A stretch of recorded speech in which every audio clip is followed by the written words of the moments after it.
Remember, don't try this at home. We've got years of experience that keeps us safe. On this episode of Mythbusters, it's a dog's life. The team is on the trail of 3 canine conundrums. It's a dog-eat-convict world out there. First up, it's Prison Break, Mythbusters style, as Adam and Jamie sniff out whether you can beat the bloodhound. Man, that's incredible. Then Carrie, Grant, and Tori test mythical techniques to sneak past a guard dog. Oh my God, this is not working, this is not working, this is not working. Mush. Finally, Adam and Jamie test the proverb that you can't teach an old dog new tricks. Sit.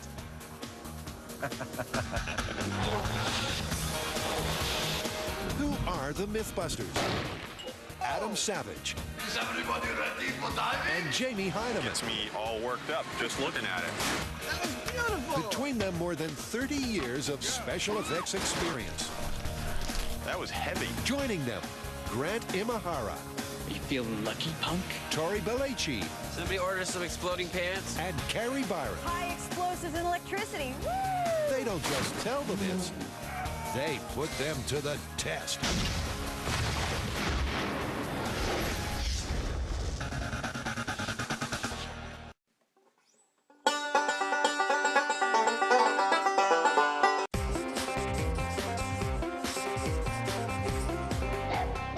We're going to the dogs. It's time to test mythical ways to get past the guard dog.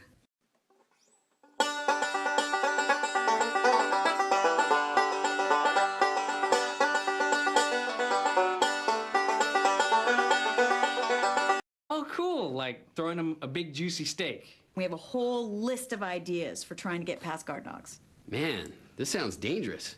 All right, we're in. When it comes to breaking and entering, the Mythbusters are, unsurprisingly, experts. Their criminal record includes safecracking, climbing air ducts, and beating laser beam alarms. All right, let's get out of here before the cops come. But today, they're filling the gap in their criminal CV by testing mythical methods to bypass a guard dog.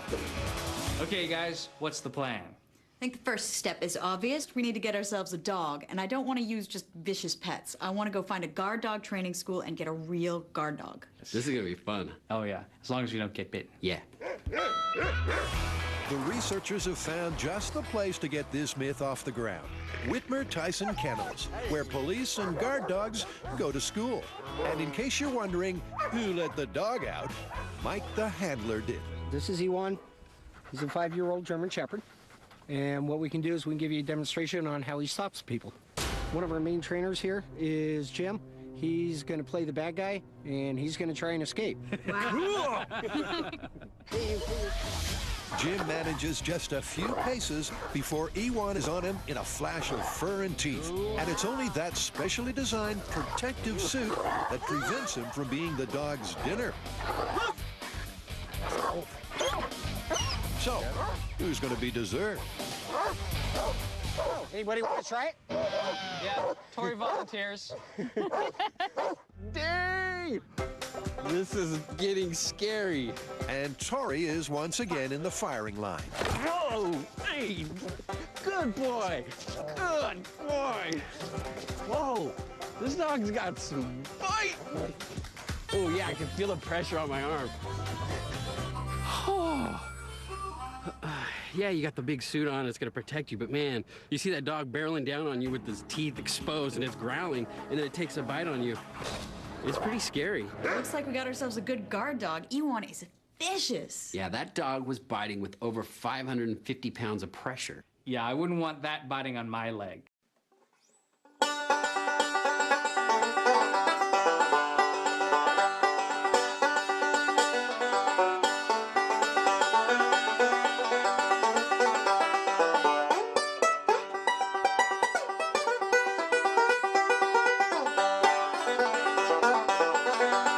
So what kind of mythical techniques do we have to get past him? We have distracting them with a big juicy steak.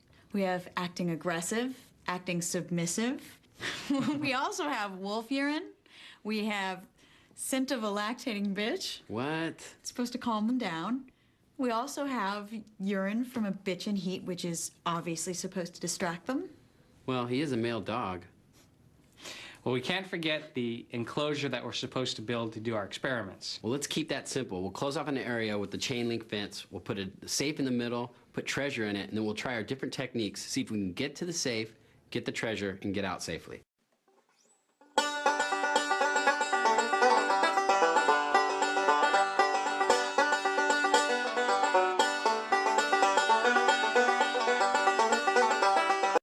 Carrie, Grant, and Tori are attempting to beat Ewan, the well-trained guard dog. They're going to test several techniques to sneak past the four-legged guardian, get into the safe in the center of the compound, and then escape safely with the loot. So the first tactic I'm going to utilize is diversion. I've got some stakes. I'm going to chuck it in one side of the yard, and then I'm going to try to make a run for it. I see, and that's supposed to draw the dog's attention away from you. It always works in the cartoons. Good luck with that.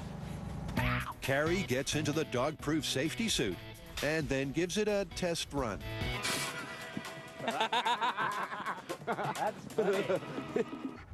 Tori gets the plan underway by interesting Ewan in his meaty treat. Oh, look, he likes. Oh, he's looking at You like, you like these. You like the meat. I think you guys should probably go for it now, no? Tori's tasty T-bone taunting has bought Carrie enough time to get to the safe.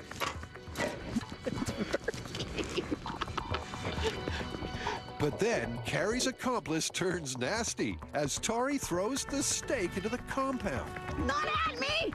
Not at me! It's a poor throw, but Ewan stays focused on the meat and starts to chow down as Carrie heads for an unofficial exit on the far side of the compound. But it's locked. Hurry, he's eating the meat! Meanwhile, Ewan has finished the first course and goes back to Tori for more. But when Tori doesn't have another steak ready, Ewan goes to work. Move. Oh.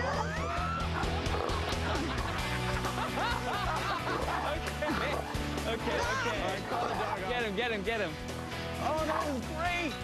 It totally worked! Well, kinda. The delicious diversion did distract Ewan long enough to get to the safe and secure the loot. But poor planning meant that Carrie ended up as the main course. Well done. Well done. Next up, Grant and Tori are tackling two myths which an animal behaviorist and fan of the show suggested. And they're both based on the concept that by using body language, you can persuade the dog to leave you alone. First into the ring is Grant, and the theory is Ewan will take Grant's submissive posture as proof he's not a threat. Oh my God, this is not working, this is not working, this is not working! I don't think it's working. But it doesn't work. Next, Tori attempts to take alpha dog status by getting aggressive. But his top dog impression simply results in him being the dog's lunch. With the score Mythbusters 1, Guard Dog 2, it's back to Adam and Jamie. Put a puppy in a hat and get it to yodel, and it's no wonder that dogs are a man's best friend. But as Carrie, Tori, and Grant are finding out, that's not always the case.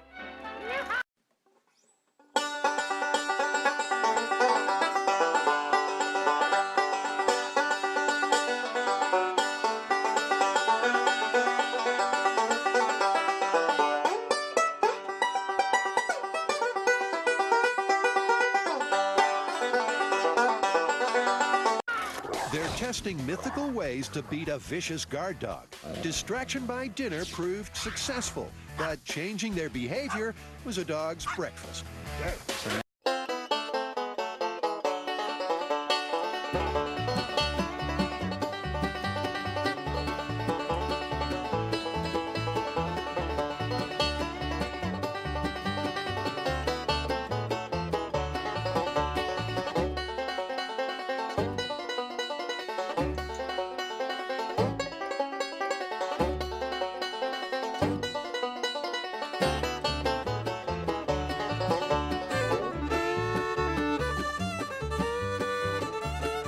So we're gonna move on to Sense. sense. Makes That makes sense. Oh, Oh, so the team are going to test 3 theories from the fan site. With a spritz of the scent of a lactating dog mother, Ewan will be a puppy in Grant's hands.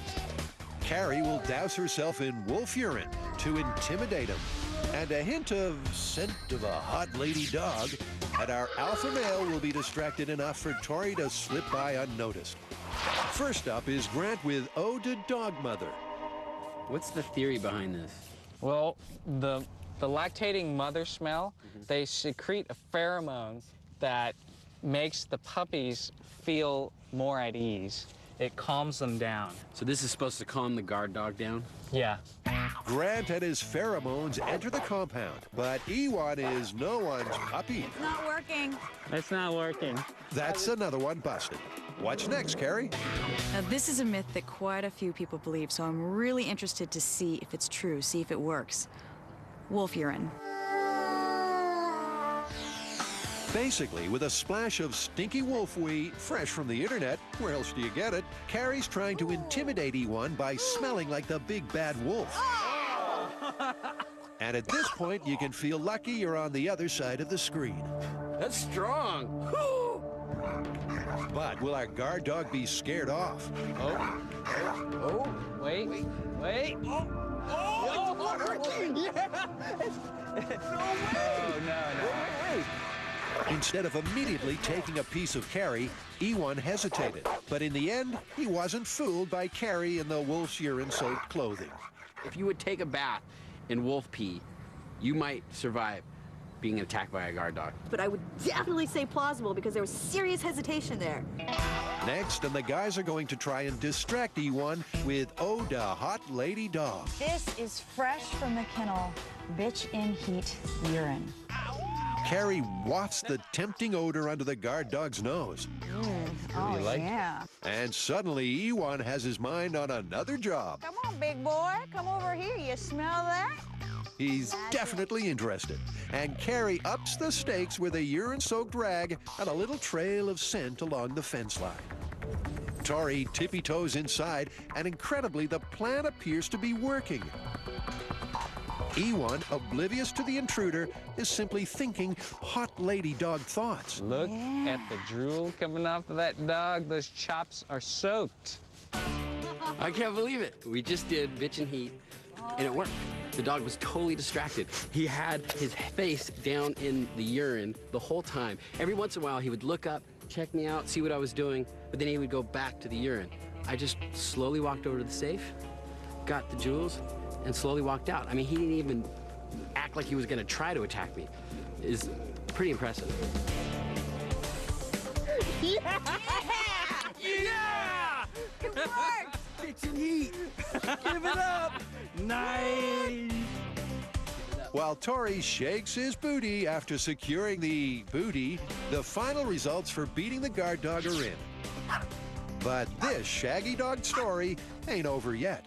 Coming right up. He's alive! Alive! Our trio of intrepid cat burglars go their own very different ways. You are invisible. Is that the ball of invisibility? Carrie, Grant, and Tori have beaten the guard dog. Bitch and heat. Give it up. Nice. And being bitten by the guard dog. You know what? The most obvious one, using a stake, actually beat the guard dog. And the bitch and heat scent, that one worked as well. And you know, I really feel that if you were covered head to toe in the wolf urine, we would have gotten a better result. If you could stand it.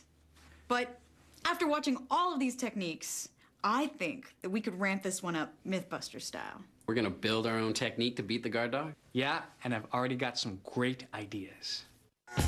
With the myths tested, the team has a challenge. Can they build something that would let them sneak past a whole pack of guard dogs? Okay, it'll attach to itself, so once we get going, I think it'll be good. Carrie, after 2 days of hard work, has built what can only be described as a human hamster ball. Meanwhile, Grant has gone high-tech. He's mounting his battle bot with a taxidermy tabby. To make it more lifelike, Dr. Franken-Grant is using a little robotic wizardry. He's alive! Alive! And Tori, well, he's scraping the bottom of the barrel. Well, I'm done. And really, it speaks for itself. Back at the enclosure, Grant is first up. I think initially the dog will be somewhat confused by RoboCat, as most people are, but that primal instinct of chasing the cat, or the furry shape that is in cat form, will kick in, and that will, it won't be able to resist going after it. And that is the moment when I'll send Tori in, and he'll get the jewels. I feel it. Or the dog will bite his jewels, which will also be funny. E1 is released, and that age-old cat and dog story begins. Cat runs away from dog. Dog chases robotically controlled dead cat. It's a perfect cat burglar plan, until one little misstep by remote control kingpin Grant means accomplice Tori is brunch. Run, run, run! Run, run, run. Okay. So that's one zip to E1, the guard dog. Tori's next, and he's brought his armored tin can. As you could tell, I watched a lot of A-Team growing up, and I think that's kind of where I came up with this guy. It might be a barrel of laughs, and Tori, but for this test, he isn't wearing the safety suit, so there's a real element of danger. Okay, here he comes. Coming at you, but doesn't know what to do. It's all going according to plan, but there are a few scary moments. How's it going in there?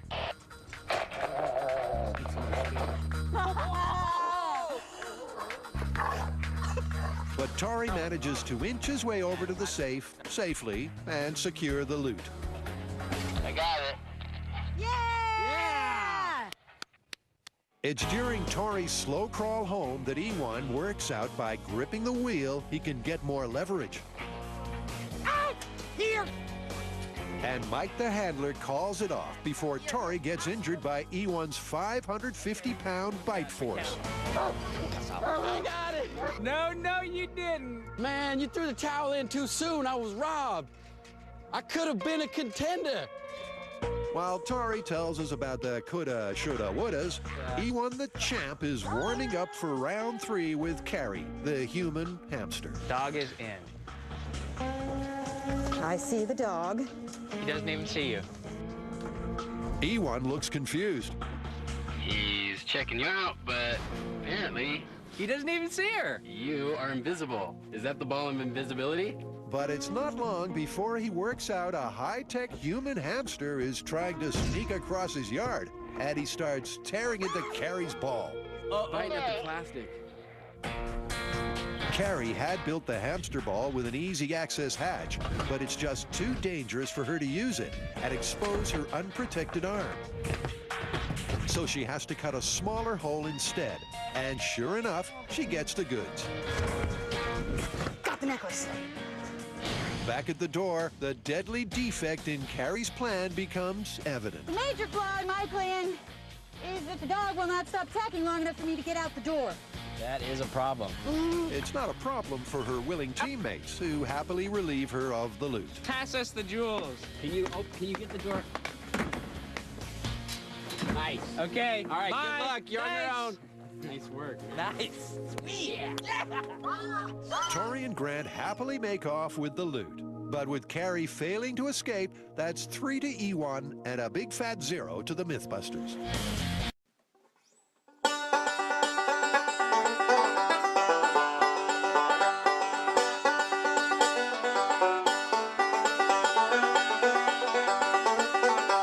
Well, it looks like our techniques for beating the guard dog had a few design flaws. Like trying to get out of the hamster ball? You know, I thought my barrel was gonna work, but looked like the dog had figured out a way to tip it over. And he wasn't fooled at all by RoboCat's lifelike appearance. Yeah, I know I was. Well, I think people totally underestimate these dogs. They're really well trained. Yeah, Mike was saying that you can actually train these dogs to ignore things. So I bet if we did this test again, they wouldn't even look twice that steak. All I know is that I don't want to be anywhere near these dogs without the bite suit. They're vicious. Well, taking that and all of our techniques into account, what do you guys want to call this one? I think we have to call this one plausible. Yeah, I agree, because we can distract the dogs, but you don't know how long they're gonna stay distracted. It's just too risky. And crime doesn't pay.